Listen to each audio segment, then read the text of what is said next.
येणाऱ्या 22 डिसेंबरला श्री नरसिंह सरस्वती महाराज यांची जयंती आहे. तुम्हाला माहिती आहे का, दत्तात्रेय यांचा दुसरा अवतार म्हणून ओळखले जाणारे नरसिंह सरस्वती महाराज नेमके कोण होते? इसवी सन 1378 मध्ये वाशिम जिल्ह्यातील कारंजा लाड येथे अंबा भवानी आणि माधव यांच्या पोटी एक दिव्य बालक जन्माला आले. ते जन्मताच त्या बालकाने ओम असा उच्चार केला आणि 7 संपूर्ण वर्ष एकही सामान्य शब्द न बोलता केवळ मौनाचा तप केला.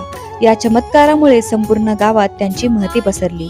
7व्या वर्षी त्यांनीच आपल्या मातापित्यांना सांगितले, माझे उपनयन करा. आणि उपनयन होताच त्यांच्या मुखातून वेदांचा अखंड झरा वाहू लागला. तेव्हा सर्वांना समजले की हा साधा बालक नाही, हा अवतारी पुरुष आहे. वयाच्या 8व्या वर्षी त्यांनी मातापित्यांचा आशीर्वाद घेतला आणि बद्री केदारच्या दिशेने प्रवास सुरू केला. काशी तेथे त्यांना वृद्ध संन्यासी कृष्ण सरस्वती भेटले. त्यांनी नरहरीला संन्यास दीक्षा दिली आणि ते झाले नरसिंह सरस्वती. उत्तरेत शिक्षण पूर्ण करून ते दक्षिण भारतात परतले. प्रथम करंजा, नंतर त्र्यंबकेश्वर, नाशिक, परळी वैजनाथ, औदुंबर आणि शेवटी अमरापूर या गावात ते 12 वर्ष राहिले. याच अमरापूरला नंतर नरसोबाची वाडी म्हणून ओळख मिळाली. यानंतर ते गाणगापूर येथे 24 वर्षे विहार करत राहिले. त्या काळात बेदरचा बादशहा अल्लाउद्दीनही त्यांची पूजा करण्यासाठी आला होता.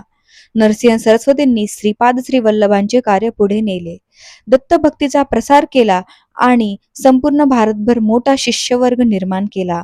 त्यांच्या 7 प्रमुख शिष्यांमुळे दत्त परंपरा अजूनही तेजाने कार्यरत आहे. औदुंबर, नरसोबाची वाडी आणि गाणगापूर आजही हजारो भक्तांना आध्यात्मिक समाधान देतात. श्री स्वामी समर्थ. श्री गुरुदेव दत्त.